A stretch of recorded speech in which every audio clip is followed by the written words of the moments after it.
This is a conversation with General Ben Hodges. Ben is a former high-ranking U.S. Army general who ended his career as a commander of the United States Army in Europe. And today, he's one of the most respected commentators on the Ukraine war, defense, and European security. In this conversation, we talk about what really mattered in the past year of the war in Ukraine, from the North Koreans joining the war to the Kursk offensive, about how the war developed and what it looks like today, and what is the balance of forces between the two sides. And also, what can we expect of 2025, and what does Ben expect of the Trump administration when it comes to Russia and Ukraine and European security. And we talk about a lot of difficult, uncomfortable, but really important questions, from the issues with Ukrainian mobilization, negotiations, or the changing public opinion in Ukraine. This conversation is available for everyone for free here on YouTube, but if you want to support what I'm doing, you can become a member on Patreon. You can find the link down below. And the corporate sponsor of this podcast is Conductor,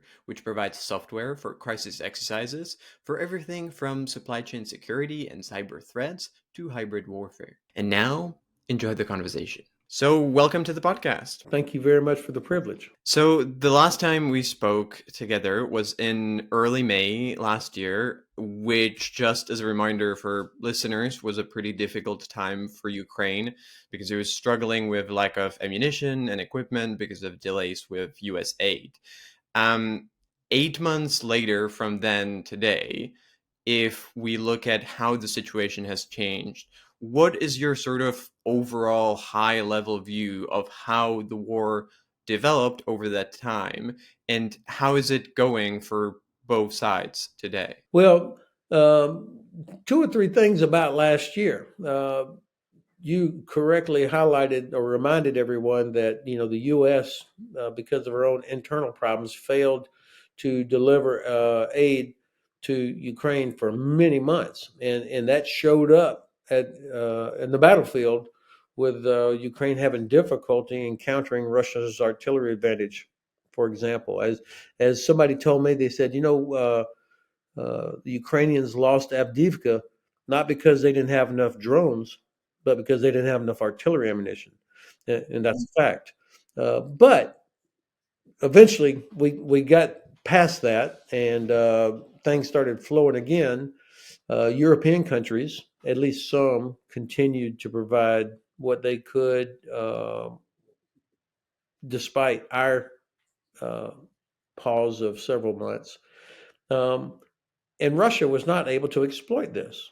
I mean, if you think about it, Avdiivka. I was in Munich February last year at the Munich Security Conference when Avdiivka collapsed or was taken by the Russians after many months and lots of casualties.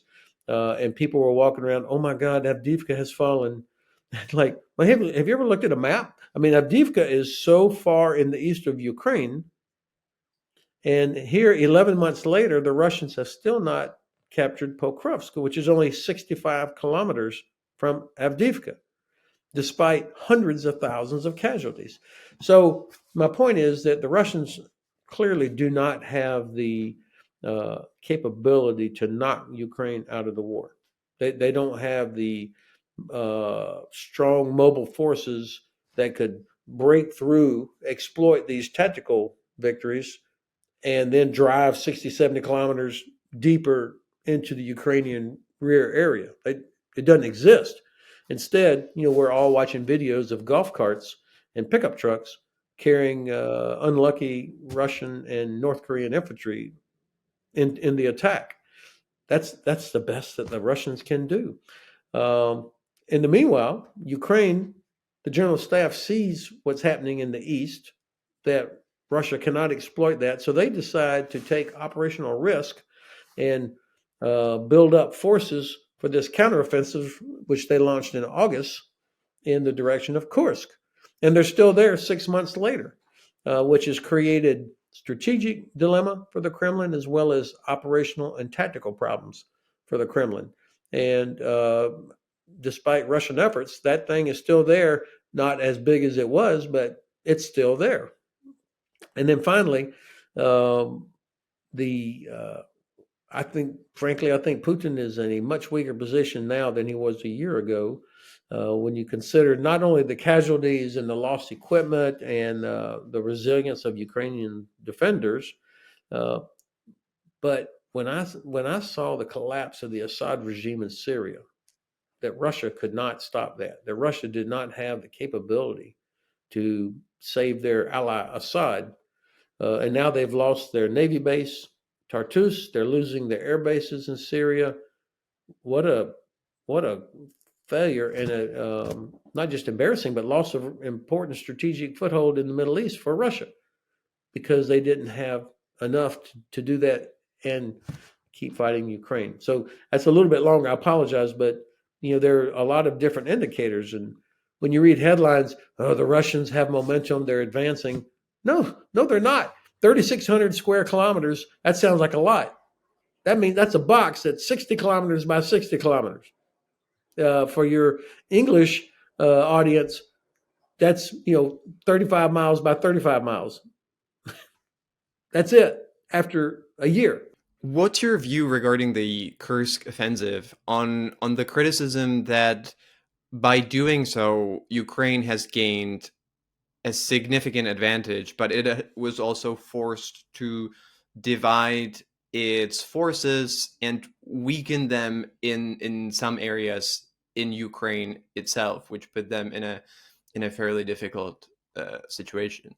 No, I would not agree with that criticism at all. That's what I meant when I said that they looked at the situation in the Pokrovsk direction and saw that they could take risks because the Russians could not exploit that. So, no commander has enough resources to do everything, which is why you always want the initiative. You want the enemy reacting to what you do versus you reacting to what the enemy does.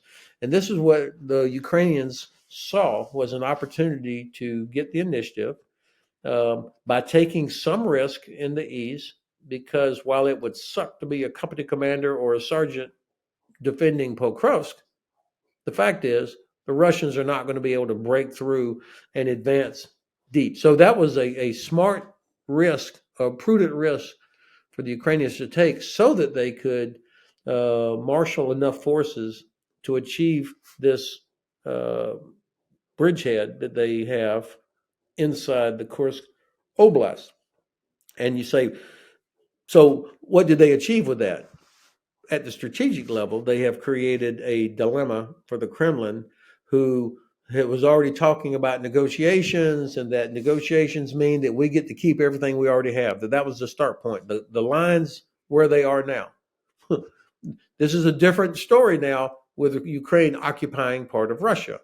So there's a dilemma for them at the strategic level, and then of course politically, it's at some point. I mean, Putin can't conceal that, and it changes the narrative that Russia is invincible, that there's no way Ukraine can win. This changes that. At the operational level, the Russians are now having to figure out, okay, where do we get the forces? They're the ones that are having to divide and distribute or reallocate resources to deal with this that they would much rather be using somewhere else. So it's a problem for them. And at the tactical level, um, I have been impressed that the Ukrainians were able to pull off this surprise, build up enough forces on the Russian border without being detected, or if they were detected, without being disrupted by the Russians, right on the Russian border. And this is highlighted that for me that the Russians still have not fixed their command structure, because you've got FSB responsible for the border, you've got general staff forces. These guys hate each other, and so um, it doesn't feel like there's a coherent C2 structure in place still. You've mentioned how, because of how the sort of lack of equipment was a big reason why in last year Ukraine was facing some struggles at some points, or it was, and in some ways still is, in a quite a difficult situation because it either hasn't received equipment it needs, or it received it from the West, or it's received it late, or it received it but with very strict limitations on how they can use it.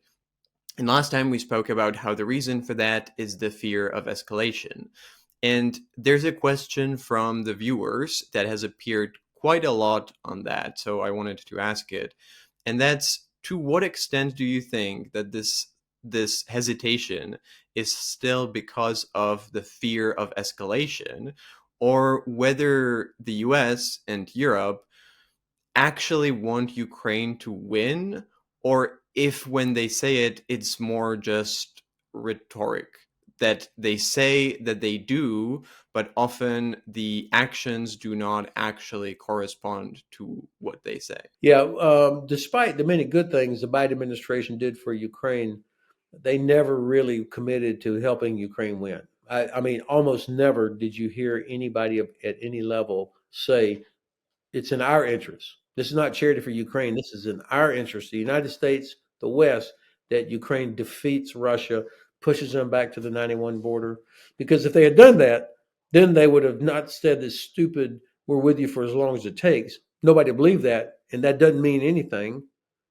But instead, they would have said, we're going to give you everything it takes so that you can do this. And there would have been no restrictions on where you can shoot ATACMS, for example. There would have been endless ships loaded with ammunition coming to Europe, being handed over. European countries would have finally gotten off their ass and gotten serious about defense production. Um, these would have all been provided. And instead, because we never made that commitment, that yes, it's in our interest that Ukraine defeats Russia. Um, it will continue this drip of ammunition, equipment, etc. Now, why is that? And I really think it was because the Biden administration and some others, the Schultz government, paralyzed by a fear of Russian escalation, that Russia might use a nuclear weapon. It's clear the Russians are never going to use a nuclear weapon. The Ukrainians, we have gone through so many so-called red lines. The Russians are not going to use a nuclear weapon because there's zero benefit for them. The only benefit for them was the threat, because they saw how we reacted to the threat that they might. And I think the Trump administration, it seems to me, despite all their many problems and reasons to be critical, I don't think that they are paralyzed by that same fear. I think I saw where General Kellogg is already dismissed. He said they're not going to use a nuclear weapon. Of course, they're not going to use a nuclear weapon. So, why would you not want Ukraine to defeat Russia?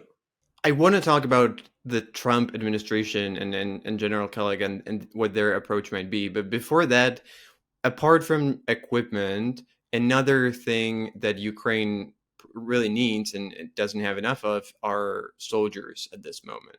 And that's quite controversial, but I think it's still important to talk about, because the West can't really do much about that, unlike with equipment, unless we want to join in, which no one really wants to.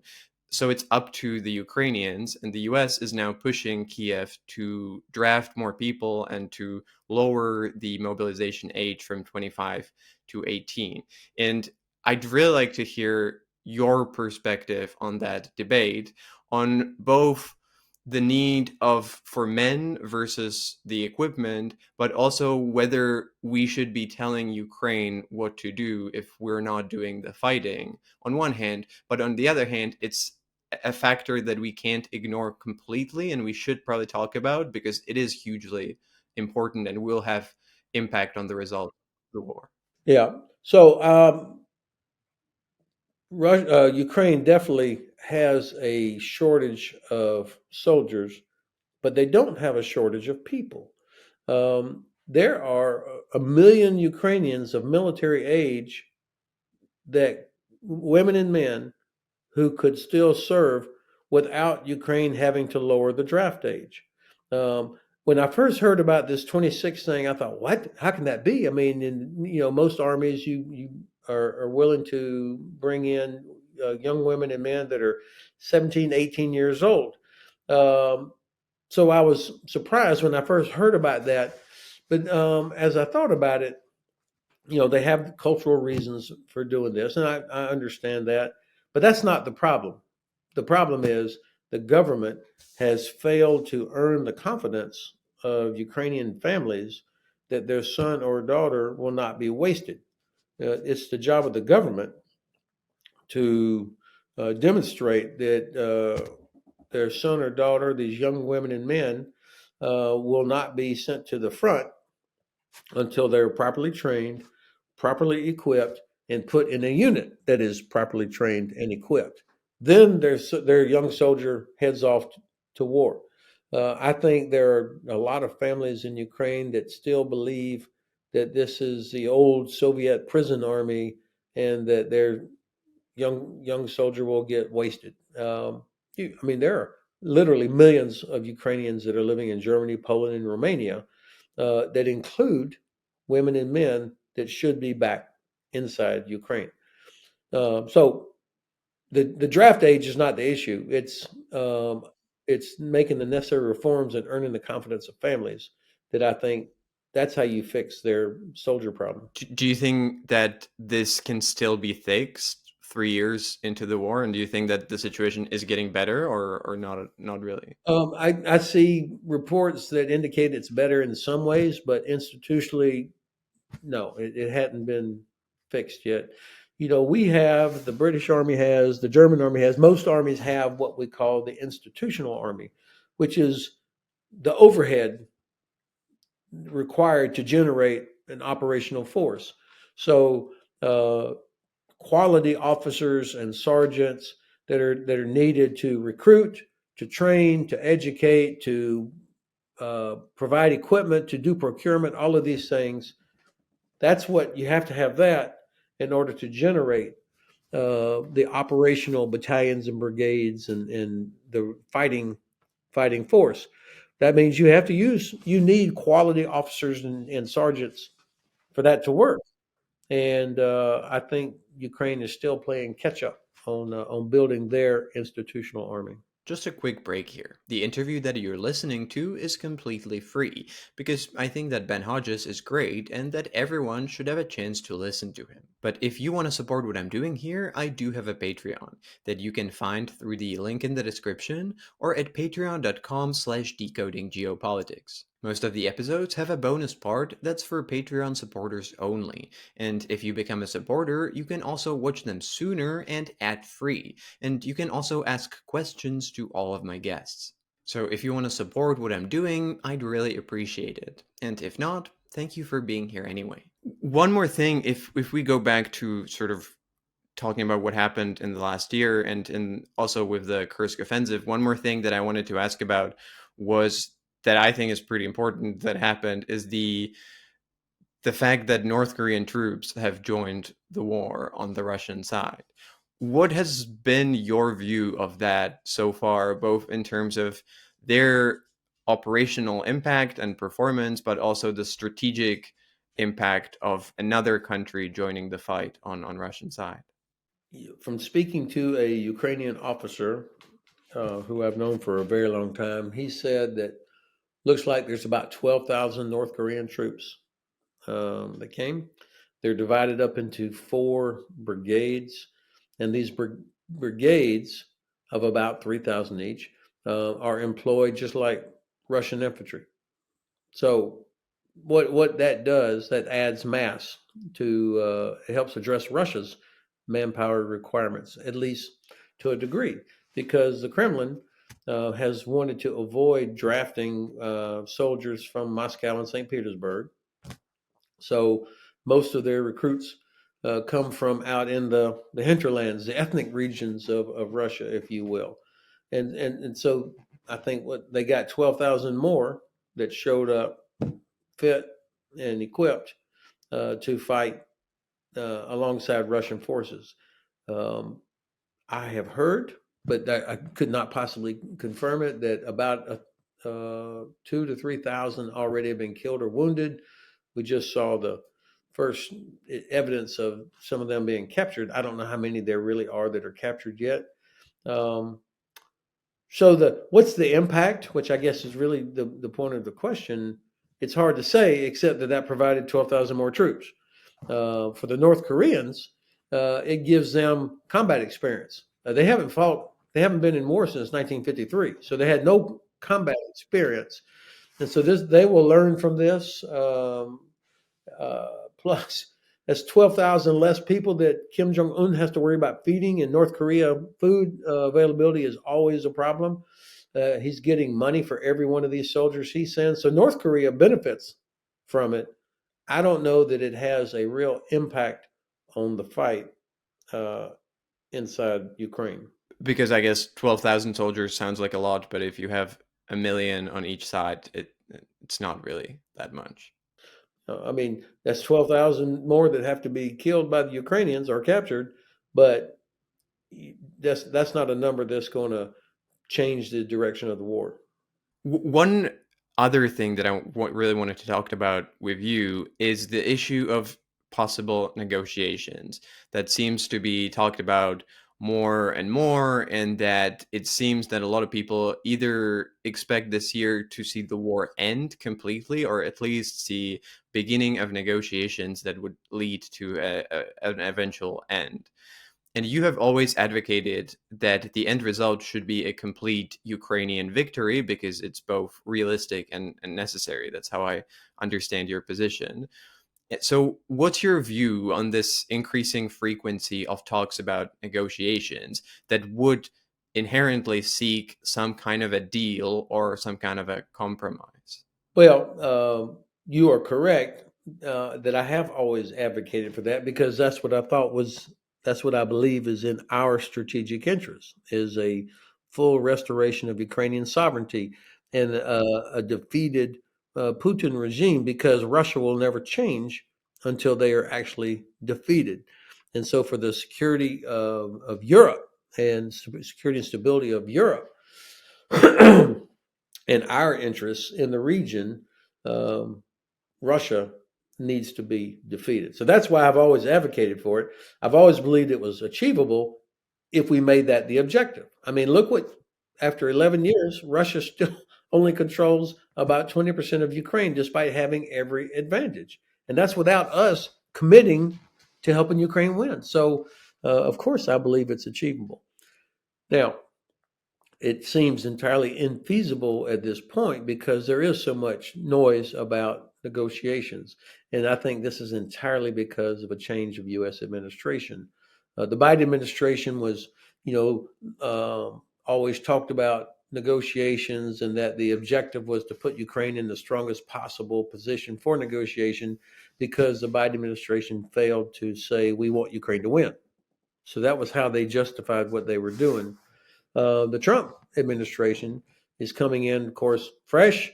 Trump talked about for months, I can end this in 24 hours. Obviously, that's not going to happen. Um, and I think that Trump also is seeing that he has so much more leverage over Putin than he did 8 years ago or 4 years ago. Um, Politically, economically, I mean, in every facet, he has enormous leverage. And so I believe that the incoming president could be persuaded that there's huge benefits for him personally and for his administration and for U.S. interests if he helps Ukraine win or really puts pressure on Putin that would also, of course, deter China, send a message to China. So I don't think President-elect Trump actually knows what his desired end state is yet.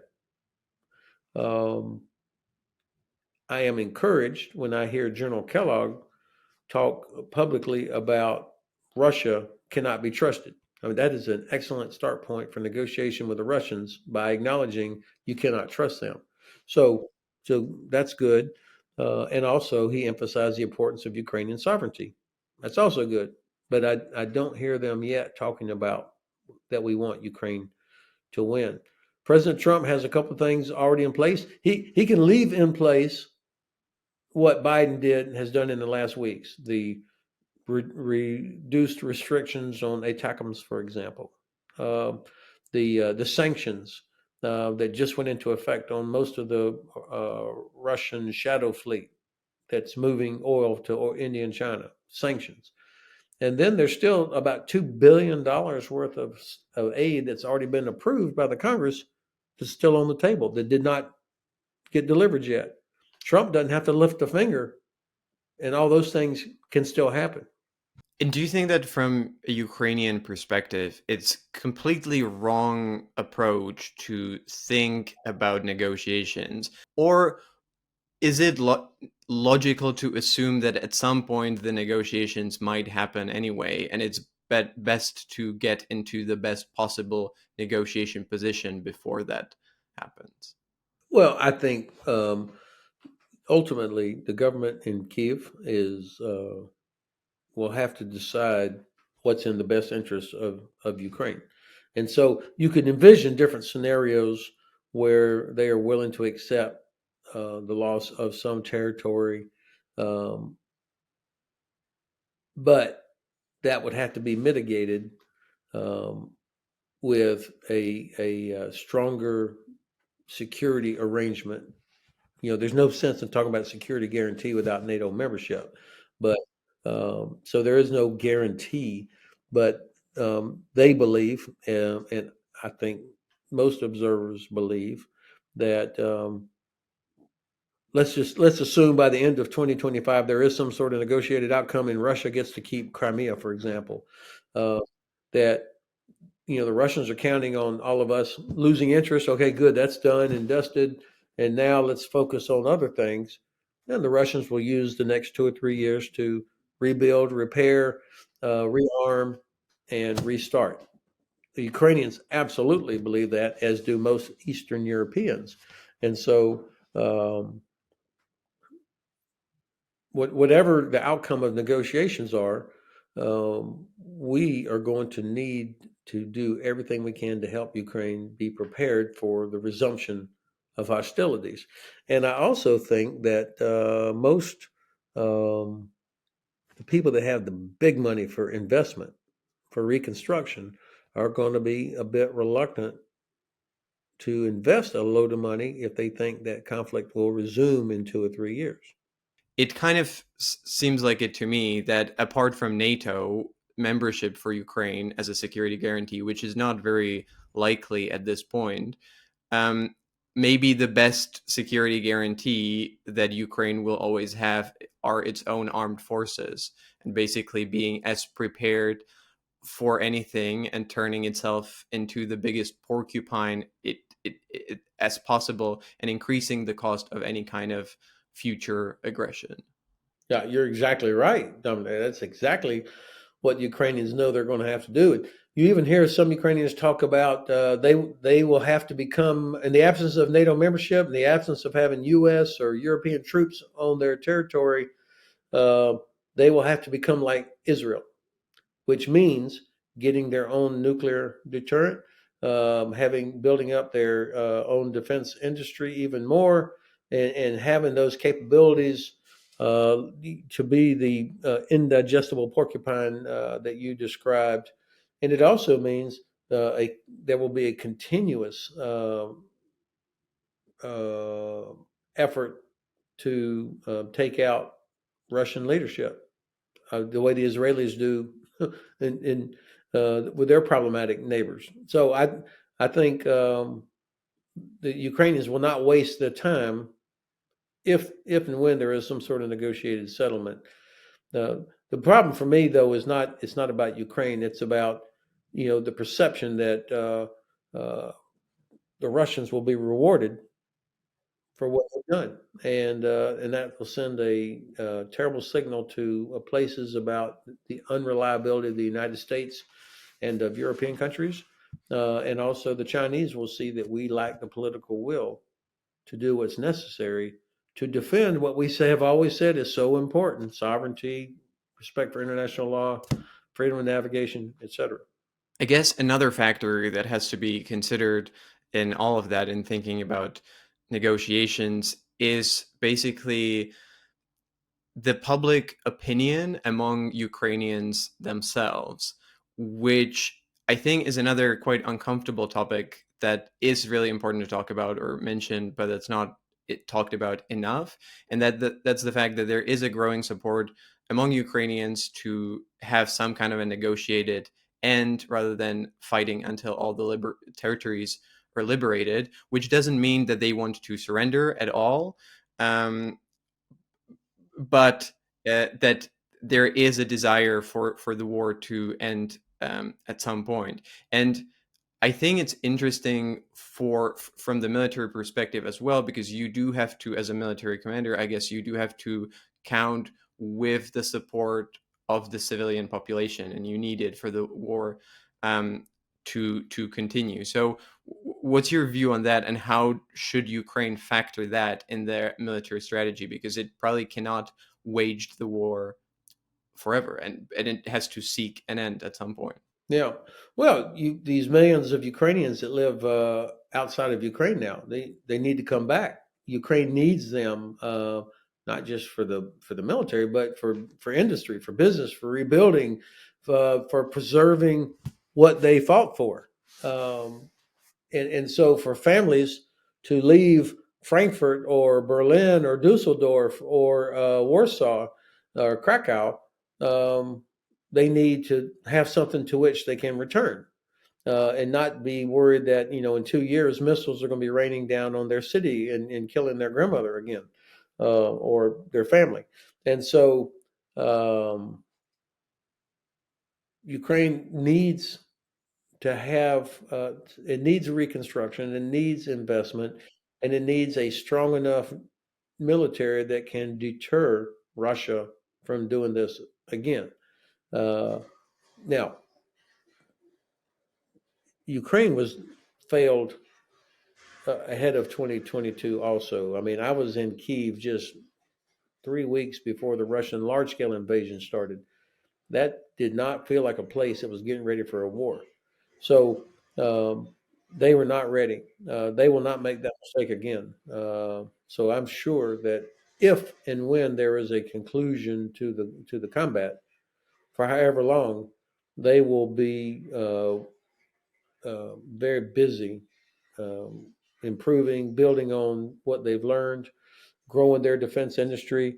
In fact, I think Ukraine probably becomes the one of the leading defense industry hubs in all of Europe as a result of this, because of what they've learned. And they were always the heart of the Soviet Union's defense industry anyway. So there is a residual sort of technical expertise that's already there, that's only gotten better. Just a quick break here to let you know that the corporate sponsor of this podcast is Conductor, which provides software for crisis exercises for everything from cyber threats and supply chain security to hybrid warfare. Thank you, Conductor, for sponsoring this podcast.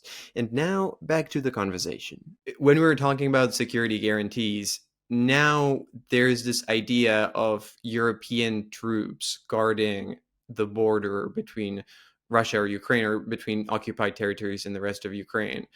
And that would seem maybe like sort of like South North Korea scenario. Do you think that's realistic, or would that actually be enough of a security guarantee? Well, first of all, there needs to be some sort of peace that they're implementing, or I mean, what is it? If it's just being garrisoned there, I don't know that that's going to be the size and type force. The reason that the Republic of Korea, South Korea, became what it did was because there have been tens of thousands of American troops stationed there ever since the end of the war.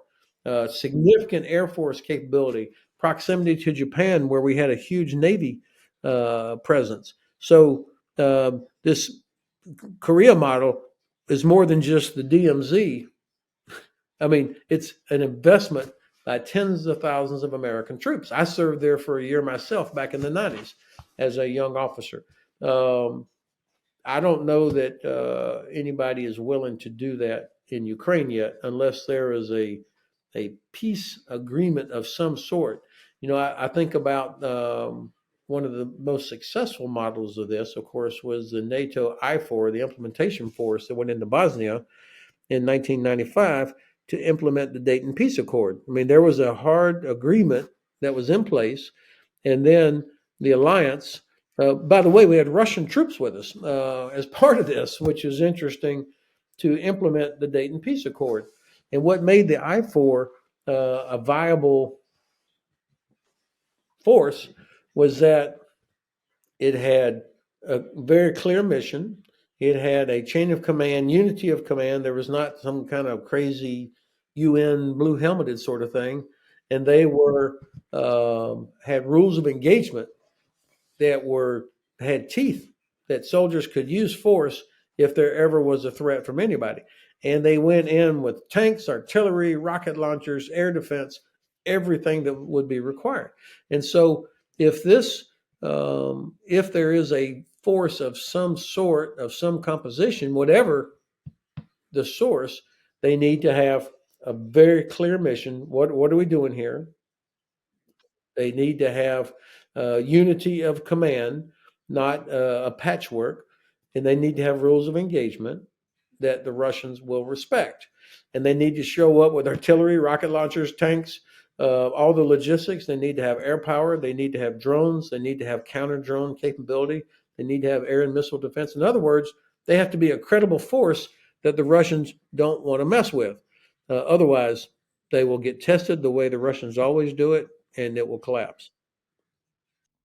And since we're talking about that, those troops, they're probably potentially being Europeans rather than Americans. Do you think that Europe has 3 years into the war woken up enough to the new reality to be able to do something like that? Or are we still kind of wishing for things to be as they used to? Yes, and yes.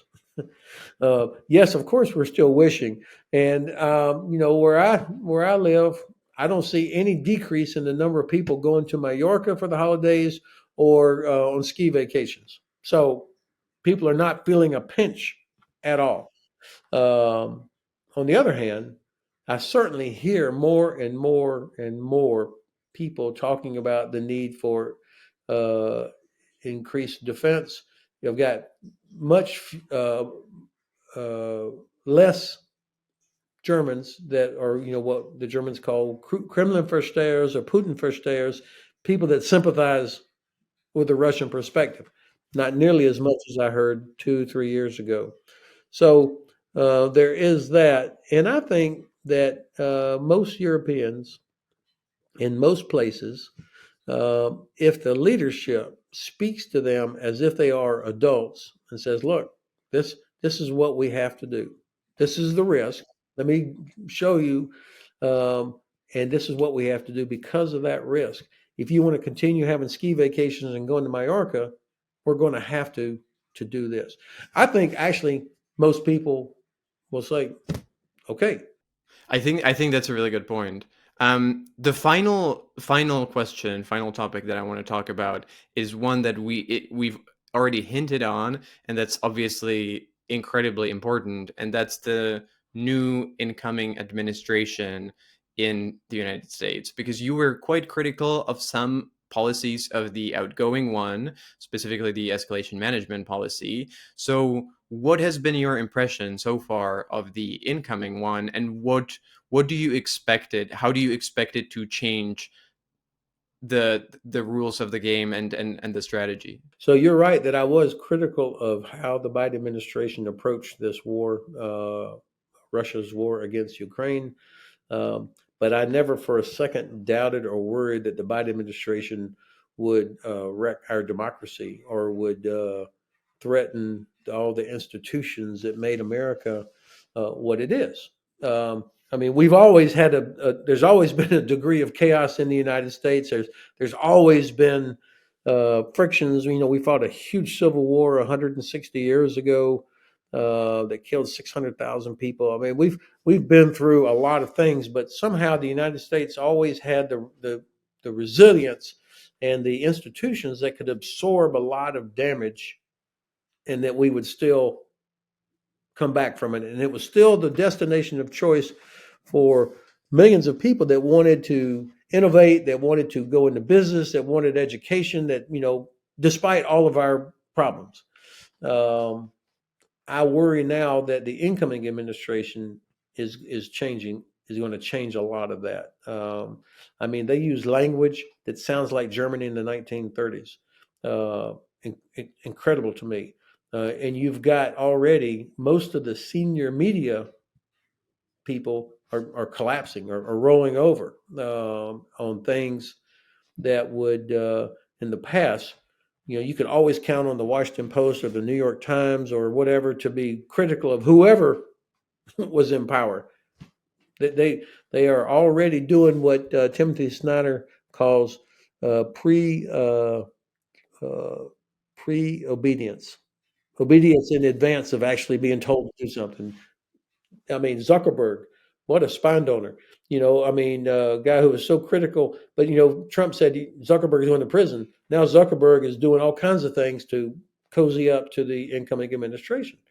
And I think when you look at some of these people that have been nominated for really important positions, you would have to work really hard to find a worse candidate to be the Secretary of Defense than the gentleman who will have his hearing this week, Mr. Hegseth. Uh, Not only is he not qualified, but the things that he believes are very concerning to me. And whether we're talking about the naming of bases, women in combat, supporting trying to get President Trump to overturn some court martial convictions of war criminals, American war criminals. These are the things he advocates for. Um, so people like him or Tulsi Gabbard nominated to be the director of national intelligence. One of the most important things of intelligence is sharing between countries. And I think some countries are going to be hesitant, at least initially, about sharing intelligence with the United States if she is the director. So that's a longer answer than maybe you wanted or your listeners wanted, but that's that's what I'm concerned about. Or of course, the most egregious thing I've heard is threatening Canada or Denmark about Greenland or Panama. I mean, in the Kremlin, they probably can't believe their good luck that now the incoming American president is using the same language that they've always used. And when it comes to specifically Russia and Ukraine and the nominated envoy for Russia and Ukraine, Kellogg, what do you expect there, and what's your impression so far? So with General Kellogg, he's several years older than I am, but I knew him when he was a still serving in the army. A very good man. I don't agree with him on all things, but of people that could have been named to be the envoy, he's not the worst one. And two things that he said publicly, which were encouraging for me. Number one, this notion that we talked about earlier that you cannot trust the Russians. That's that kind of clarity in the envoy is very important because he's going to be dealing with guys like Lavrov and all these other people around Putin. Uh, and then, secondly, he emphasizes the importance of Ukraine's sovereignty. I think that's important. Mr. Waltz, the national security advisor, former congressman from Florida, also a former U.S. Army officer himself, as well, is a Russia hawk. He's not confused about who the bad guy is here, um, but they don't they don't talk about why it's important Ukraine wins. They talk about the importance of stopping the fighting, and I think that so I'm not relieved yet, but it's not as bad as it could have been. The biggest unknown for me is how much and for how long will Elon Musk have influence on what the administration does. I don't see this as a 4-year honeymoon. It's hard to imagine this relationship lasting more than a few months. Um, so we'll see. Where's the real power? Is it the wing of the Republican Party that has Vance and Peter Thiel and Steve Bannon and the hardcore MAGA, or is it the Musk, Donald Trump Jr., Jared Kushner, Ramaswamy sort of wing that seem much more oriented on business? So my very final question, and feel free to respond briefly because we're already longer than expected, is basically looking at 2025. What do you expect to happen when it comes to the war and to the geopolitical situation with Russia and Ukraine? And what do you think West and Ukraine should do so that the outcome would be as good as possible? But I'm going to be watching the U.S. Congress. Fortunately, there are a lot of Republicans, the older senior Republicans who are in leadership positions, who are transatlanticists, who are pro NATO, who are pro Ukraine. And so I think they understand the importance for the United States of Ukraine uh, not being abandoned. But I'm also going to watch Europe. I mean, our European allies. I'll be at Munich next month for the Munich Security Conference. And of course, this will be the topic on everybody's mind, implications of a Trump administration, and what can and should Europe be doing. It's time to quit talking and start delivering. Well, thank you so much, Ben. It's always a privilege to be able to talk to you. So thank you so much for being here. It was a great conversation. Well, I enjoy it. And if we ran long, it's because you asked so many goddamn hard questions. If you're enjoying this podcast, chances are that you like to know what's going on in the world of geopolitics. And if that's the case, you might want to sign up to my newsletter. It's launching from January, it's completely free, and you can already sign up so that you receive the first edition. You can find the link in the description, so check it out and sign up to stay informed.